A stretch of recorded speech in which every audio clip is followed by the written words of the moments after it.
Newcastle United versus Sunderland is up there with the biggest of them all.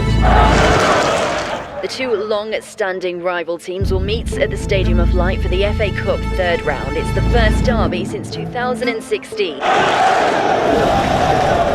It's relentless, the bitter rivalry that exists even when they're not playing each other regularly. There's a lot built up to this game. The club means everything to the people. We absolutely despise them. Two clubs, 12 miles difference. Enjoy the magic of the greatest derby in English football.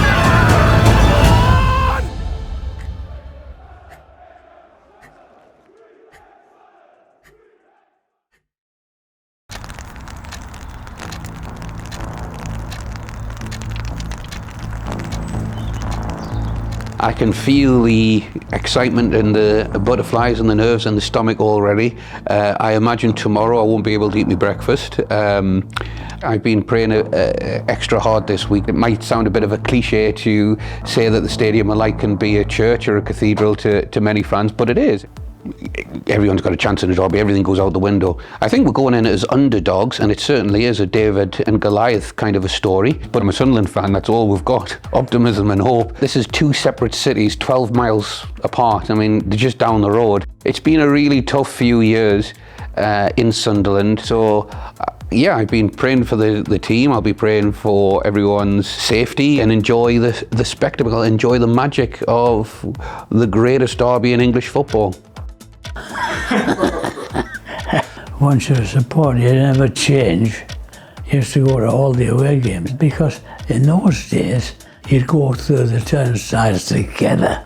I mean, it's a big one, this, because I mean they're in the Premier League and we're trying to get there. Will you ever stop loving Sunderland? No.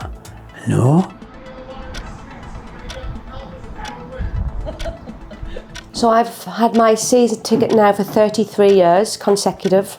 Pretty much everything in my life other than my family and my job is Sunderland. Best experience of a derby was in 1999. We beat them 2-1. Phillips and Quinn had scored.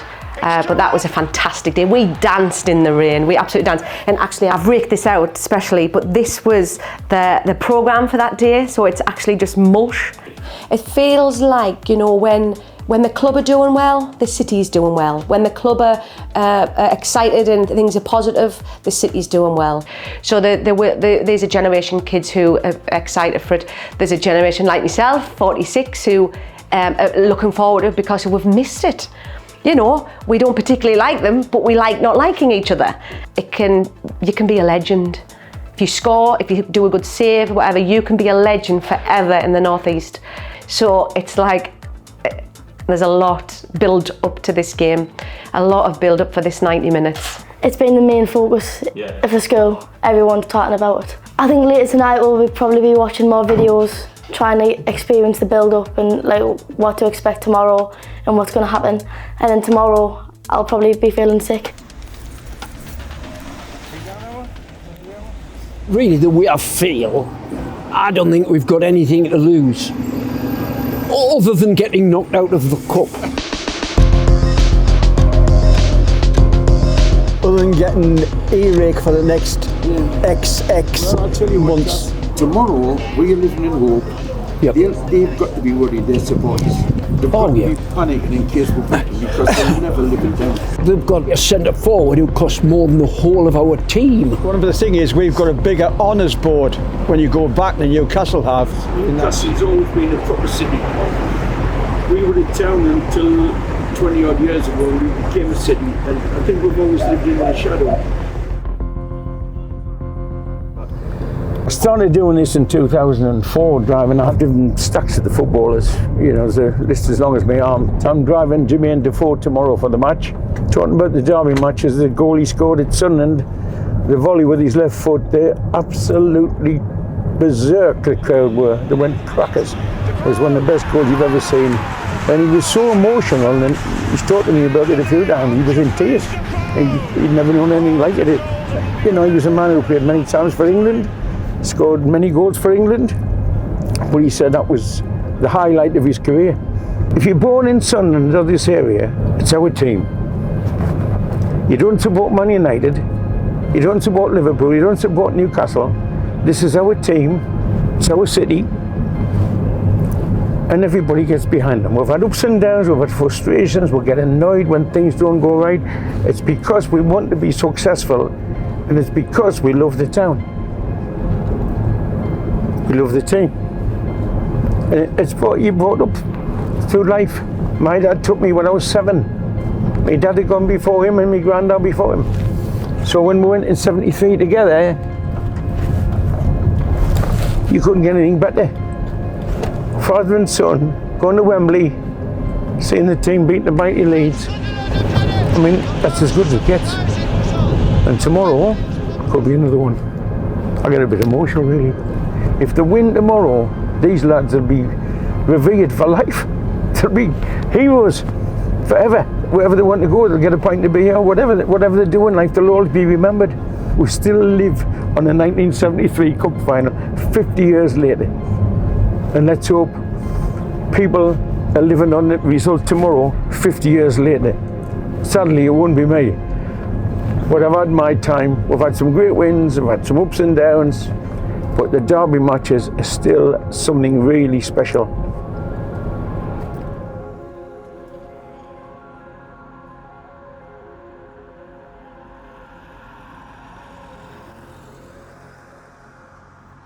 What does it mean to play in a derby? First and foremost, to anybody who doesn't know, you introduce yourself as well. How do you introduce yourself like that? My name's Kevin Ball, ex-footballer, mainly Sunderland Football Club, where I played for nearly 10 years. The club means everything to the people, and I've always said to the players that I've ever played with or coached, remember, when we cross the white line, we're representing the people of the city of Sunderland, and how we do reflects on them. This is a game that our supporters would have wished for a long, long time. Would I say we go and enjoy the game tomorrow? No, you go and win the game tomorrow. But ultimately, they want to win. They want the bragging rights. They want to be able to go into work on the Monday or to the pub later on, or get up Sunday morning. They don't want to see their answer phone message full. They want to see it empty because all their magmates are keeping they're below the parapet. Do you see what I mean? And that's how it works. So the experience for anybody going to their first derby tomorrow will be unbelievable. The emotions you feel leading up to the game, everyone says to you, oh, you need to remain calm, you need to do this, you need to do that. I'm not being funny. Can you listen to that? You know what I'm saying? You have got to be who you are. And, you could say to a player, right, make sure you don't go too mad in the first 10 minutes, don't twat somebody or anything like that. Well, you might as well really say to that player, listen, first 10 minutes, why don't you go and twat somebody? Is there any moment from a derby that sticks out particularly for you personally? The one we won in 1999. So I'm on the bus going across to St James's, and it came to a halt for some reason. And I looked down and there was this old lady at crossing waiting to go over. So I can't remember what it was. And I looked down there and I smiled thinking, be polite. And I'll never get it. She just went, fuck off, like that, right? And I'm fucking looking at her like that and I'm thinking, what do I do now? Now, bear in mind, I'm captain of Sunderland Football Club. I have a little bit of respect for the ladies and that, like. So I thought, fuck off yourself like that. I think as any player who comes to the club, and if they get it, they get it. If they don't, that's fine. But they will get the opportunity to get it.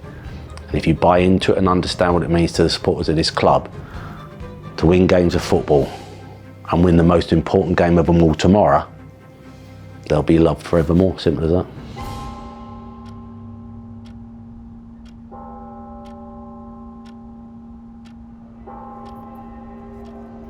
The club means absolutely everything to us, no matter what age you are. Once you're a red and white, that's it for life. There's only one football club in this city, and there'll always be one football club in this city, and it's ours. It's a joint connection that everybody's got. Everybody feels the same. If we win, everyone's on a high. If we lose, everyone's on a low. We've never had the opportunity in the cup to take on Newcastle in our home city. At the moment, sat here, it's 9 o'clock the night before. It doesn't feel real when it's coming. However, in terms of the intensity tomorrow, the build-up, the talk of what's going to happen off the field, the talk about what's happening on the field. If Sunderland so much as score the first goal tomorrow, there will not be an atmosphere in this country that will match it this season, next season, or any other season. It'll be frightening. We're playing a team in the Champions League. There's no getting away from that. But you can have your Paris, you can have your Dortmunds. it means nothing if you don't turn up and beat Sunderland. It's that simple. My first away derby was the Paulo Di Canio 3-0. At Newcastle, they walked you through the city, so the anger that I experienced from all around as we were walking up that street and up that road to Central, there was pint glasses and all sorts coming over the escort.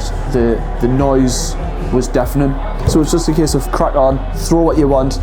We've just beat you 3-0. We absolutely despise them. 7 years we haven't played them, but that's never left. Make no mistake, there's 6,000 of them coming through and they hate us with every fibre. And when that game kicks off tomorrow, they'll want us dead as much as what we want them dead.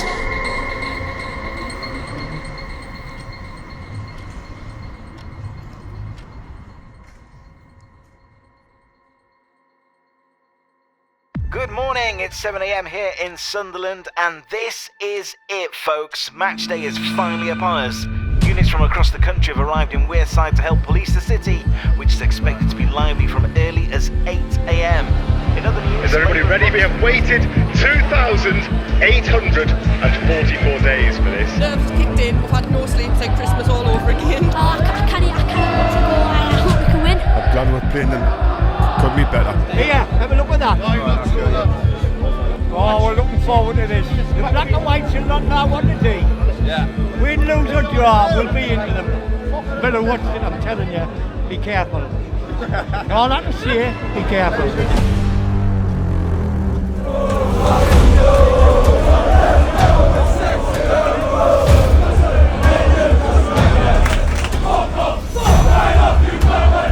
Kickoffs in just an hour and 45 minutes time.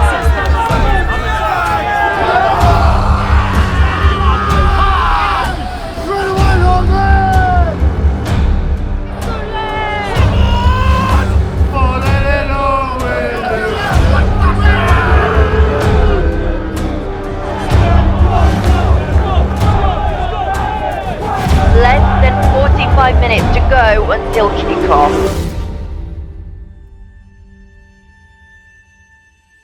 You can feel it run through you. You can feel it on your skin, the hairs on the back of your neck. You get to know quite quickly how important the club is to its supporters. If you give it your all for Sunderland wearing that shirt, they'll forgive you. They'll be behind you if you have a bad game. They'll support you if you're struggling. But if you let them down by cheating and not giving your best, they'll soon work you out. And there's no way back. When you are captain of a club as great and as big as what we are, and you know how emotional and passionate the people are about their football club, it's a massive responsibility every minute of every day. You turn up because it's your city and it's your football club. It sounds daft, but that can change your life. You can talk about that for years. You can talk about the same things for years and years. Still talk about Di Canio, still talk about when we beat them 1-0 in the last minute. You still talk about things like that. Two cities that are side by side. It's something special. That's why I know the importance of this game to not only people like me, but more importantly to our supporters. Bitter rivals. We are underway in the third round of the FA Cup. Que sera, sera. Whatever will be, will be. So the only input we could have is shouting the lads on, you know.